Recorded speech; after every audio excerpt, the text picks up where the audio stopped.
Hello, അസ്സലാമു അലൈക്കും, welcome back. ഇന്ന് ഒരു ക്യാരറ്റ് ഹൽവയുടെ റെസിപ്പി കേട്ടോ. അപ്പോൾ 1 കിലോ ക്യാരറ്റ് നന്നായിട്ട് തൊലി കളഞ്ഞ് നന്നായിട്ട് കഴുകി ഗ്രേറ്റ് ചെയ്ത് മാറ്റി വെക്കുക.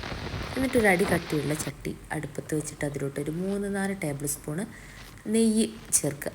അതിപ്പോൾ നമ്മളൊരു 1/2 കിലോ ചെയ്യുകയാണെങ്കിൽ ഒരു 2.5 ടേബിൾ സ്പൂൺ മതിയാവും കേട്ടോ. എന്നിട്ട് ആ നെയ്യിലോട്ട് നമ്മൾ കുറച്ച് അണ്ടിപ്പരിപ്പും മുന്തിരിയും നന്നായിട്ട് വറുത്ത് കോരി മാറ്റി വെക്കുക. അതേ നെയ്യിൽ വേറെ നെയ്യൊന്നും പിന്നീട് ചേർക്കുന്നില്ല. ആ നെയ്യിൽ തന്നെ നമ്മൾ നന്നായിട്ട് ഇത് വറുത്ത് കോരി മാറ്റി വെക്കുക.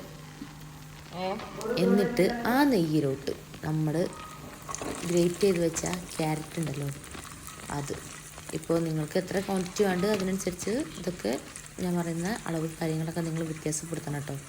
ഞാൻ പറയുന്നത് നേരെ ശ്രദ്ധിച്ച് കൂടുതൽ ഉണ്ടാക്കുകയാണെങ്കിൽ ഇരട്ടി എടുക്കുക, കുറവുണ്ടാക്കുക അതിൽ പകുതി എടുക്കുക. എന്നിട്ട് നമ്മൾ ആ ഗ്രേറ്റ് ചെയ്ത് വെച്ച ക്യാരറ്റ് അണ്ടിപ്പരിപ്പ് മുന്തിരിയും വറുത്ത് കോരി മാറ്റിയതിന് ശേഷം ആ നെയ്യിലോട്ട് ഇട്ടിട്ട് നന്നായിട്ട് അതിൻ്റെ പച്ചമണമൊക്കെ മാറി നല്ല എന്താ പറയുക, നമ്മുടെ നെയ്യിൻ്റെ ഒക്കെ ഒരു സ്മെല്ല് വരും. ആ ക്യാരറ്റിൻ്റെ ഒരു ചുവക്കെ പോയിട്ട് നല്ല നെയ്യിൻ്റെ ഒരു ടേസ്റ്റ് വരും. ആ പരുവാകുന്നത് വരെ നന്നായിട്ട് നെയ്യും ക്യാരറ്റും കൂടെ നന്നായിട്ടൊന്ന് ഇളക്കി യോജിപ്പിച്ചെടുക്കുക കേട്ടോ. ഞാനിപ്പോൾ ഇളക്കി യോജിപ്പിച്ചിട്ടുണ്ട്. ഒരു കയ്യിൽ ഫോൺ ആയതുകൊണ്ട് കേട്ടോ ഇങ്ങനെ ഇളക്കാൻ നേരെ പറ്റത്തെ, അല്ല ഫോൺ എടുത്ത് വെച്ചിട്ട് ഞാൻ ഇളക്കിയിട്ടുണ്ട് എഡിറ്റ് ചെയ്യുമ്പോൾ അങ്ങനെ തോന്നുന്നു. എന്നിട്ട് അതിലോട്ട് ഒരു 1/4 കപ്പ് പഞ്ചസാര, നമ്മൾ 1 കിലോന് ക്യാരറ്റാണ് എടുത്തിട്ടുള്ളത്, ഒരു 1/4 കപ്പ് പഞ്ചസാര ചേർത്തിട്ട് ഈ പഞ്ചസാര നന്നായിട്ട് മെൽറ്റായി. നമ്മൾ തീ എപ്പോഴും ഒരു ലോ ഫ്ലെയിമിൽ പറ്റില്ല, ഒരു മീഡിയം ടു ഹൈ ഫ്ലെയിമിൽ വെച്ചിട്ട് നമ്മൾ എന്ത് ചെയ്യുക, നന്നായിട്ട് ഈ പഞ്ചസാരയൊക്കെ മെൽറ്റായി അതിലോട്ട് നന്നായിട്ട് യോജിച്ച് വരണം കേട്ടോ.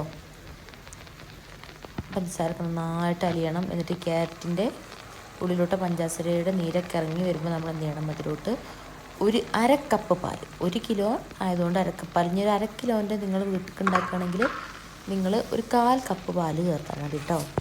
ഈ 1/4 കപ്പ് പാലും കൂടെ ചേർത്തിട്ട് ഈ പഞ്ചസാരയും ക്യാരറ്റും പാലും കൂടെ നന്നായിട്ട് തിളച്ച് നന്നായിട്ട് മിക്സായി നമ്മുടെ ക്യാരറ്റൊക്കെ ക്യാരറ്റ് നന്നായിട്ട് ഒരുപാട് പാലൊഴിച്ച് ഇങ്ങനെ വെന്തുടഞ്ഞ് പേസ്റ്റ് പോലെ ആക്കരുത്. അതൊന്ന് മിക്സ് ആയതിനു ശേഷം അപ്പോൾ തന്നെ അതിലോട്ട് നമ്മളൊരു 1/4 കപ്പ്, നമ്മൾ 1/4 കപ്പ് പഞ്ചസാരയാണ് ചേർത്തത്. എന്നിട്ടൊരു 1/4 കപ്പ് നമ്മൾ മിൽക്ക് മെയ്ഡില്ലേ, നമ്മുടെ മിൽക്ക് മെയ്ഡ് അത് ചേർക്കുക. കൂടുതൽ ചേർക്കരുത്, അപ്പോൾ മിൽക്ക് മെയ്ഡിൻ്റെ ടേസ്റ്റ് ആയിരിക്കും മുന്തിരിക്കുക. ഒരു 1/4 കപ്പോളം മിൽക്ക് മെയ്ഡ് ചേർക്കുക. എന്നിട്ട് നന്നായിട്ട് മിക്സ് ചെയ്യാം.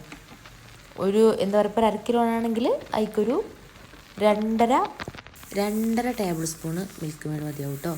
എന്നിട്ട് ഇതെല്ലാം കൂടെ നന്നായിട്ട് മിക്സ് ചെയ്യാം. നമ്മുടെ ക്യാരറ്റ് വേണ്ടല്ലോ, ഞാൻ ആദ്യമൊന്നും കഴിച്ചിരുന്നില്ല. ആദ്യമൊന്നും എവിടെയെങ്കിലും പോകുമ്പോൾ ഞാൻ പറയും വേണ്ട പറഞ്ഞിട്ട് ഞാൻ കഴിച്ചിരുന്നില്ല. പിന്നെ നമ്മൾ എവിടെയോ ഒരു പ്രാവശ്യം ഒരു കല്യാണത്തിന് പോയപ്പോൾ കഴിച്ചു നോക്കി, ഒരുപാട് ഇഷ്ടമായിട്ട് അങ്ങനെ കഴിക്കാൻ തുടങ്ങിയതാട്ടോ. അപ്പം അത്രയ്ക്ക് അടിപൊളി ടേസ്റ്റാണ് ക്യാരറ്റ് നല്ല ഐസ്ക്രീമൊക്കെ കൂട്ടി കഴിക്കാനായിട്ട്.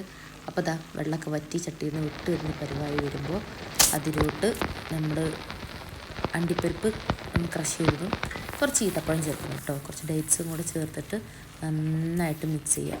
പണ്ട് ഇതെല്ലാം കൂടെ മിക്സ് ചെയ്ത് നമ്മൾ ചട്ടിയിൽ നിന്ന് ഒക്കെ വേറിട്ട് പോരും. പുള്ളി വെള്ളത്തിൻ്റെ അംശമില്ലാതെ നെയ്യൊക്കെ തെളിഞ്ഞ് ചട്ടിയിൽ നിന്ന് ഇങ്ങനെ വേറിട്ട് വരുന്ന ഒരു പരിവാവും. ഞാനിപ്പോൾ കുറച്ച് കൂടുതൽ നട്ട്സ് ചേർത്തിട്ടുണ്ട്. ഒരു എന്താ പറയുക, ഒരു ഓർഡർ ആയിരുന്നത്. അപ്പോൾ അവർ പറഞ്ഞതായിരുന്നു കുറച്ച് കൂടുതൽ നട്ട്സൊക്കെ ചേർക്കണമെന്ന്. അപ്പോൾ ഇതെല്ലാം കൂടെ ചേർത്ത് നന്നായിട്ട് കണ്ടോ, ചട്ടിയിൽ നിന്ന് ഇറക്കുമ്പോൾ ഇളകി വരും. അതായത് വെള്ളത്തിൻ്റെ അംശമോ കാര്യങ്ങളോ ഒന്നും ഉണ്ടാവില്ല.